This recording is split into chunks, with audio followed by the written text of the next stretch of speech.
Welcome back to our channel where we provide updates and undisclosed narratives on Catherine, Princess of Wales and her royal family. We provide you with the exciting news: Buckingham Palace trembles after Prince Andrew reads out Queen's last testament. An intimate source said that King Charles is going to take away Prince Andrew's royal title and force him out of the royal lodge. Prince Andrew had been upset and read the late Queen's will to illustrate how she bequeathed him the royal lodge.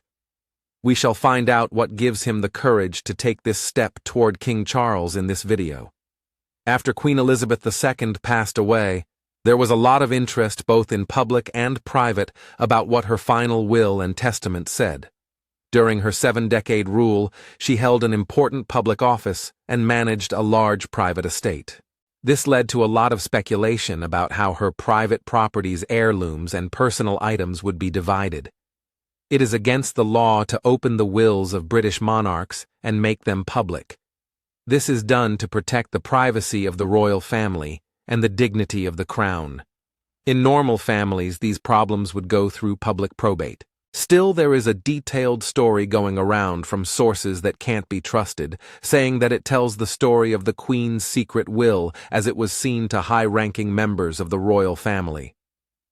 This story, even if it hasn't been proven, gives a clear picture of what the Queen could have wanted to do before she died and how her closest friends would have reacted to her choices.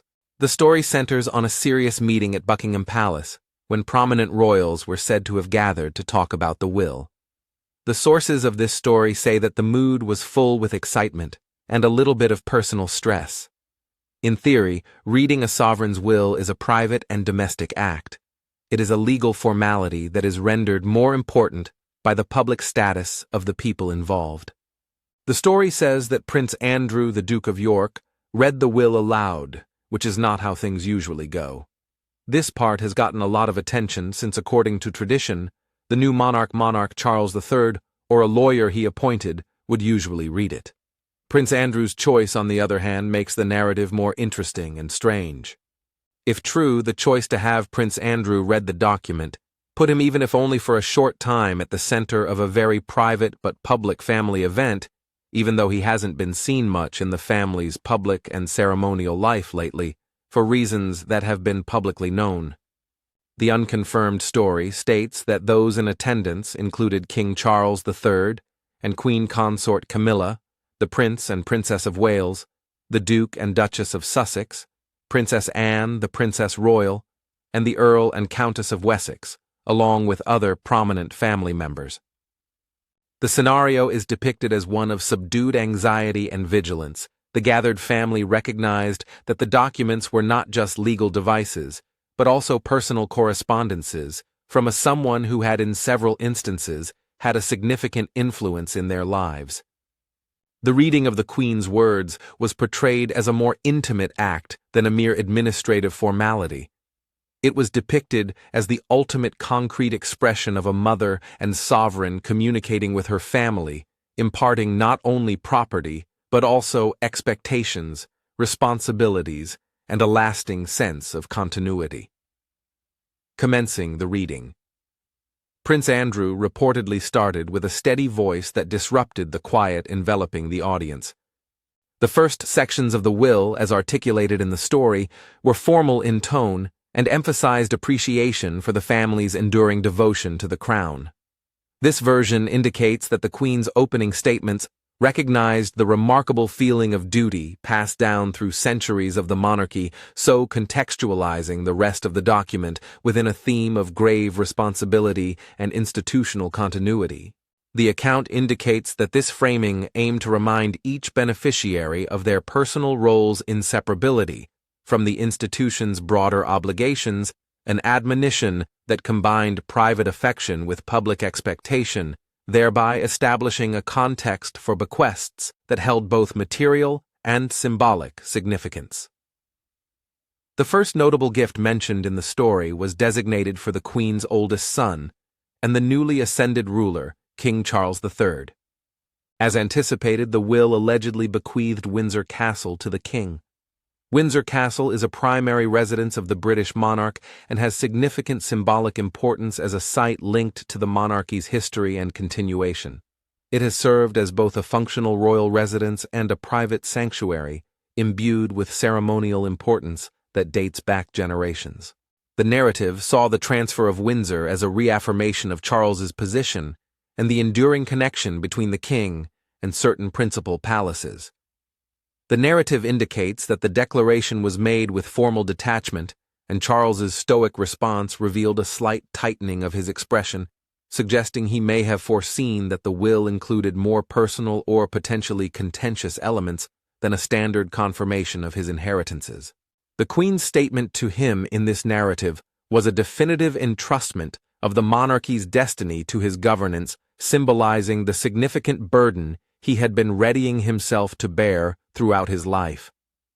The reading is said to have transitioned to Princess Anne the Princess Royal, who is considered both within and without the family as one of the most diligent and duty-oriented members of the royal family.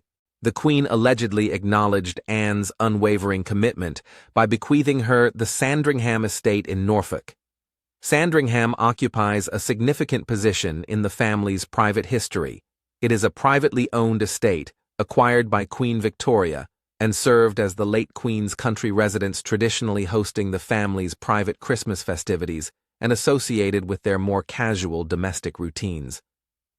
In contrast to Buckingham Palace or Windsor, which are inherently associated with the sovereign's job, Sandringham has historically been seen as the monarch's private estate, a characteristic that makes its management a more personal concern than that of official houses.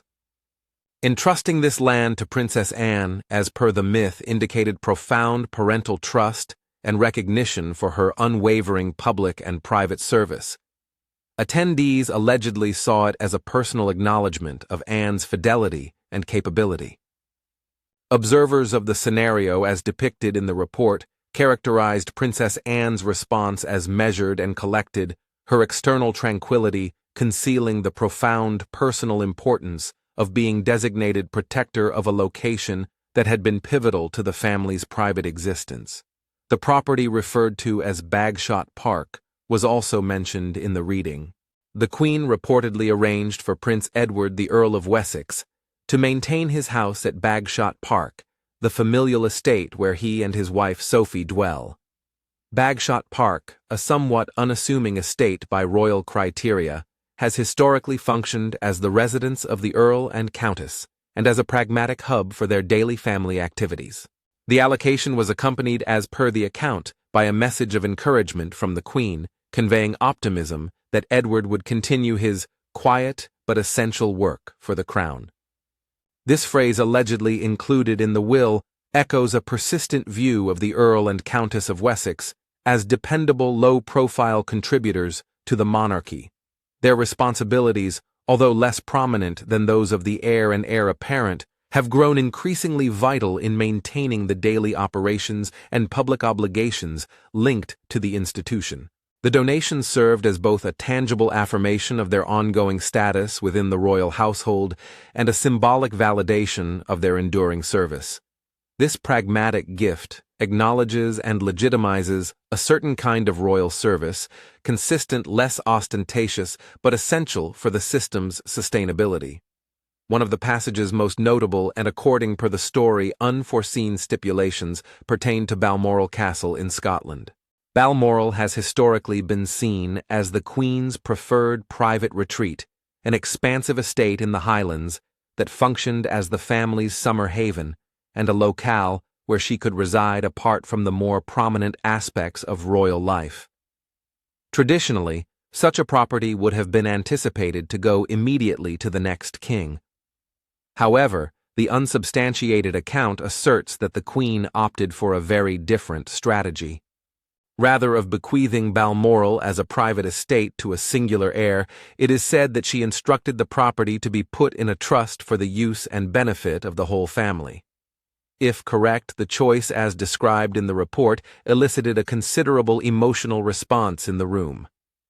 The text depicts a silence of reflection as the family contemplated the implications of the move. Ostensibly, it was a pragmatic measure intended to maintain Balmoral as a communal family place rather than allowing it to become the exclusive property of a single person.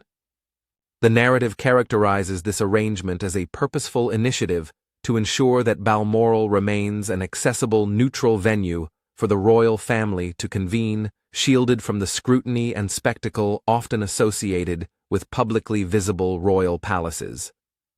The estate, having served as a unique source of personal solace and familial unity during the Queen's lifetime, was designated for collective ownership to guarantee that future generations would retain a shared space, both literally and figuratively capable of fostering private family life, independent of official demands. In-depth analyses of the tale view this provision as a distinctly uniting gesture. Throughout her reign, the Queen saw often with distress the disintegration of familial bonds and the emergence of public conflicts that strained relationships among relatives. The divisions both among siblings and, more recently, among the younger generation, particularly the alleged conflicts between Prince William and Prince Harry, constituted a significant context for this choice, as per the narrative.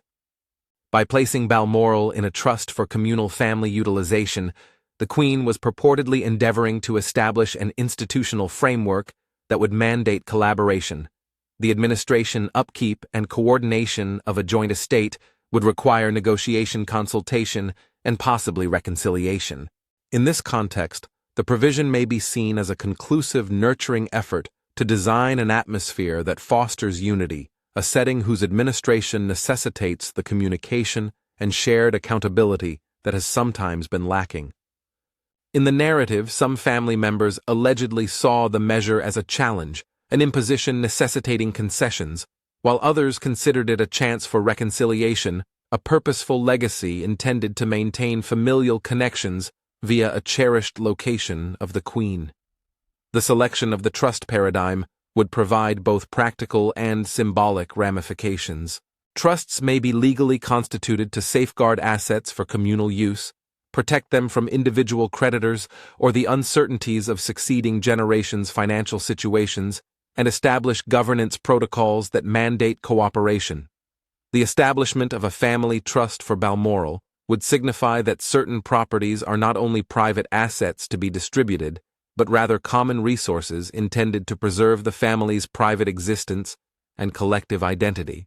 The narrative implies that the Queen, cognizant of the practicalities of estate administration and the emotional dynamics of familial relationships, may have used legal instruments to endeavor to unite the family more closely than conventional gestures of love could accomplish. As the reading advanced, focus shifted to the younger generation, the grandchildren and great-grandchildren who represent the monarchy's future. In that section of the will, Catherine the Princess of Wales was noted to inherit one of the Queen's most renowned pieces of jewelry, the Vladimir tiara. The tiara is celebrated for its significant monetary worth, illustrious history, and unique design, which includes interchangeable strands of emeralds or pearls that may be affixed underneath a diamond band. The narrative indicates that presenting this relic to Catherine was very symbolic. It conveyed faith in the lady destined to become the future queen consort, and signified a continuity connecting Catherine to a heritage of royal ornamentation and responsibility. The tale depicts Catherine's reaction as subtly appreciative, outwardly collected but internally aware of the tiara's significance as both a valued possession and a symbol of expectancy. Likewise, the will allegedly included the Queen's great-grandchildren by integrating concrete presents with intangible legacies intended to impart wisdom and readiness. The account names Prince George and Princess Charlotte, indicating that the Queen bequeathed them not only specific treasures from her private collection, but more significantly, the knowledge I have gained over the years. This phrase, as reported, was understood to pertain to personal documents, diaries, letters, annotated books, and possibly private memoranda that would provide an intimate account of the Queen's observations, decisions, and reflections amassed throughout her lengthy reign. Although these materials were not meant for public publication, the will purportedly said that they were to function as educational and developmental aids for future generations. This section of the reading aimed to demonstrate the Queen's proactive commitment to the education and moral development of those poised to assume future responsibilities within the institution. The concept of bequeathing intangible legacies, such as wisdom precedent and personal recording of experience, highlights the distinct dynastic nature of monarchy power and responsibility are inherited not alone via legal title, but also through the transmission of knowledge and cultural memory. And very personal and unique gesture, as per the tale, was designated for Prince Louis, the youngest of Prince William's offspring. The Queen allegedly left him a handwritten note to be examined at a future date when he was more mature. This gift served as a personal grandmotherly memento, a means for the Queen to impart intimate counsel, anecdotal wisdom, or a message of love to a great-grandchild who may possess only a transient recollection of her. The account illustrates the dynamic between royal obligation and familial closeness. The Queen's intentions, even in grave state affairs, encompassed actions designed to preserve personal connections across generations and to affect the private lives of those who will perpetuate the family name. This letter, as envisioned by its proponents, would transcend mere sentimentality. It would serve as a tangible artifact of ancestral memory designed to tether a young individual to a legacy of duty and decorum. One of the most sensitive and scrutinized elements of the reading, as reported, pertained to Prince Harry, the Duke of Sussex. His withdrawal from active royal responsibilities and relocation to the United States was marked by highly publicized conflicts and a certain estrangement from the family, leading to extensive speculation regarding his inclusion and the extent of his involvement in his grandmother's final arrangements. The story indicates that the Queen used a subtle strategy in her communication with Harry, since the goods associated with him included both personal family heirlooms and symbolic artifacts imbued with intricate significances. The first object said to have been bequeathed to Harry was a silver box that belonged to his great-grandfather, King George VI. This box is purported to contain personal correspondence from the deceased monarch, and the gift was given to Harry as a concrete connection to his heritage. The narrative interprets this conduct as an effort to remind Prince Harry of his position within the family's historical lineage, a symbolic affirmation that despite whatever separation he had established from the institution, he continued to be a part of that familial story. The gesture may be seen as maternal, an acknowledgement that familial ties are not easily broken, and that heritage and recollection may serve as means of healing. Nonetheless, a later bequest to Harry allegedly elicited palpable discomfort among the attendees. Prince Andrew purportedly learned that the Queen bequeathed the ceremonial sword of King George VI to the Duke of Sussex. In monarchical and military symbolism, a ceremonial sword transcends mere ornamentation. It embodies duty, service, honor, and the martial aspects of sovereignty and fealty. Presenting such a thing to someone who had openly withdrawn from active royal duties included an intrinsic contradiction, as per the story. The account illustrates Prince William's clenched fists and King Charles's evident distress about the choice. From their viewpoint, as articulated by the sources of this narrative, the present may have seemed incongruous. Was it a conciliatory gesture towards a grandchild, a last plea to recall previously held responsibilities, or a poignant reminder of a position the receiver had chosen to forsake? The gesture's ambiguity allegedly permeated the room with unvoiced inquiries and emotional intricacy. Harry, who was reportedly there, exhibited no facial expression, prompting other family members to ponder if the Queen's goal was conciliatory, admonitory, or just maternal and symbolic. In the narrative, these specific legacies highlighted the persistent rifts among the family and the Queen's ultimate, however precarious, endeavor to reconcile them. The sword, as a symbolic artifact, is replete with potential interpretations. Swords in royal culture are used at investitures and ceremonial processions, symbolizing the duties of state and the martial connections of the crown. If the Queen meant the sword as a symbol of responsibility, then the gesture may be seen as a request for Harry to remember the responsibilities of his heritage, despite his decision to pursue an alternative public trajectory. Conversely, if presented as a gesture of reconciliation, the gift may be seen as the grandmother's effort to acknowledge her grandson's position within the family, irrespective of his choices. The explanation accommodates both interpretations and the tension that emerges when personal significances are intricately linked to public functions. In conclusion, the tale indicates that the Queen bequeathed to King Charles a distinct and perhaps more personal legacy, her private collection of letters, diaries, and writings, accumulated over her 70-year reign. The will purportedly specified that these documents were designated only for Charles and were not to be disclosed publicly. Instead of being classified as state documents or public records, these papers were introduced as a private legacy of contemplation and advice, a collection of candid reflections, personal memories of global occurrences from the monarch's perspective, and internal discussions regarding the maintenance and evolution of the monarchy. The story portrays this transfer of private papers as the most significant and impactful donation. Windsor Castle embodied the official and public dimension of Charles's new position, whilst the Queen's personal letters illustrated the intimate guidance a mother might continue to provide to a son who had awaited the throne longer than any other British heir. The documents as outlined included the Queen's candid observations on the responsibilities and advantages of her position, contemplations on her interactions with political leaders and heads of state, and perspectives on her navigation of the institution through changing eras. The tale implies that for Charles, the legacy represented a last act of mother guidance, a method by which the Queen perpetuated her influence on the monarchy's future by imparting the accumulated knowledge of her reign. Observers of the reading as depicted in the account noted that Charles seemed profoundly affected, seeing that even in death, his mother tried to join him in his new and alone obligations.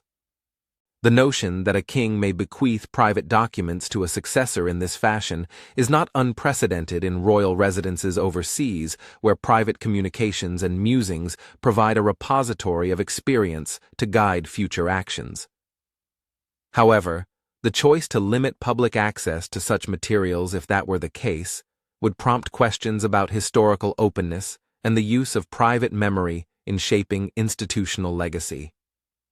The story suggests that the Queen saw these papers as valuable personal instruments of advice rather than materials for examination by historians or the public.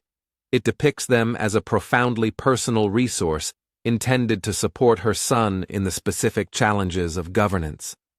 The narrative culminates in the recitation of a personal overarching appeal, a request from the Queen for familial harmony. Prince Andrew reportedly read the Queen's last exhortation for the family to choose peace over dispute, to maintain unity, and to recognize that the institution's strength is rooted in the robustness of their familial connections. This concluding message in its narration recontextualized the will's individual bequests as facets of a calculated and unified strategy. The precise allocations of property and heirlooms were not simply acts of division, but integral components of a broader scheme to foster reconciliation and shared accountability. The co-ownership of Balmoral, the symbolic bequests to younger and more distant relatives, and the personal document transfers were intended, according to the narrative, to serve as mechanisms for strengthening familial bonds, promoting collaboration, and reaffirming the primacy of collective obligation over individual conflict. Upon the conclusion of the reading, the room allegedly lingered in contemplative stillness. No instant disputes or overt confrontations occurred. Rather, each member of the royal family seemed to discreetly contemplate the emotional ramifications of what they had heard. The story indicates that each individual departed the assembly with a personal feeling of loss and duty. They had acquired tangible inheritances and symbolic responsibilities, but they were also confronted with expectations for the preservation and safeguarding of the monarchy's future. For others, the will may have clarified roles and strengthened commitments. For others, especially about the contentious presence to Prince Harry, it may have exacerbated lingering emotions. Nevertheless, the reading in its whole form redefined the family's future by portraying the Queen's dying intentions as a deliberate maneuver to save the institution she dedicated herself to. Analysts of the story claimed that the Queen's primary objective was not just to distribute her assets, but to establish a legacy that included the emotional and structural well-being of her family and therefore the sustainability of the monarchy. The story depicts her as a ruler who was very aware of how personal ties affect public opinion and institutional legitimacy. Instead of seeing her will as a mere legal document, the Queen, in this account, used it as a means for both financial support and ethical guidance, influencing the family's destiny via a combination of pragmatic arrangements, symbolic acts, and intimate revelations. The stated conditions reflect a broader trend whereby senior leaders and matriarchs attempt to influence succession and familial conduct via a blend of incentives and restrictions. Shared assets and trust arrangements may provide enduring platforms for engagement. Heirlooms and personal correspondence can serve as instruments of memory that guide descendants toward certain identities, and private admonitions can persist in exerting moral influence posthumously. The Queen, who dedicated her life to reconciling the private and public aspects of royalty using her will in this manner, aligns with her established inclinations for stewardship and continuity. Although the specific details of the Queen's will remain officially sealed and unverified, the prevailing narrative provides a compelling depiction of how the late monarch may have sought to organize her final assets, properties, heirlooms, and personal writings, all aimed at ensuring cohesion and continuity. The purported legacies, ranging from the collective management of Balmoral to the symbolic and occasionally ambiguous gifts to particular heirs, are portrayed as mechanisms through which she aimed to encourage her descendants' collaboration and to guarantee that familial bonds would strengthen rather than weaken the public institution she had governed. Following the reading, as shown in the narrative, the obligations assigned to each family member were evident, but their responses, reconciliations of disagreements, and adherence to the Queen's last plea remained ambiguous. King Charles had the combined difficulty of steering the kingdom through a transitional phase while navigating the intricate familial connections. Prince William had the challenge of reconciling his feeling of obligation with the tensions of a strained relationship with his brother. Throughout the extended family, each individual was compelled to reconcile personal sorrow with the increased obligations that followed their inheritances.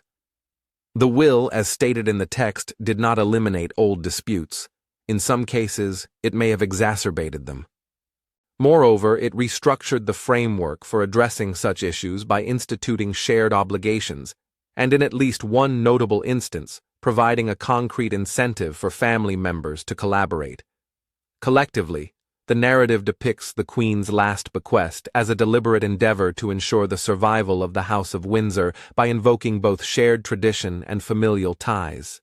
The authenticity of the document, purportedly read in the Buckingham Palace room, along with the efficacy of its reported provisions in achieving the reconciliations anticipated by the Queen, are issues that only time and potentially the family's private actions will clarify. The narrative portrays a monarch who utilized her final legally binding document not merely to allocate property, but to establish a moral and organizational framework, a testament that amalgamated tangible bequests with symbolic gestures and personal guidance, all intended to unite a fragmented family for the benefit of the institution they collectively represent. Until the contents of the will are officially revealed, if such a disclosure ever transpires, considering the enduring customs of confidentiality in royal legal matters, the prevailing narrative will serve as an unofficial yet persuasive account of how Queen Elizabeth II may have endeavored in her final role as both mother and sovereign to influence her family's fortunes and ensure the monarchy's continuity. The future of the House of Windsor, according to this account, largely hinges on the family's acceptance of the Queen's calls for unity, their willingness to honor the structural incentives she allegedly incorporated into her bequests, and the potential for these incentives to foster enduring collaboration that will support the institution for future generations. The story presents a picture of a monarch who meticulously adjusted the allocation of her personal possessions to meet the demands of an evolving institution aspiring for the relics of her life to function as instruments for reconciliation education, and community resilience. Thank you for watching the video. Please let us know your thoughts, and goodbye for now.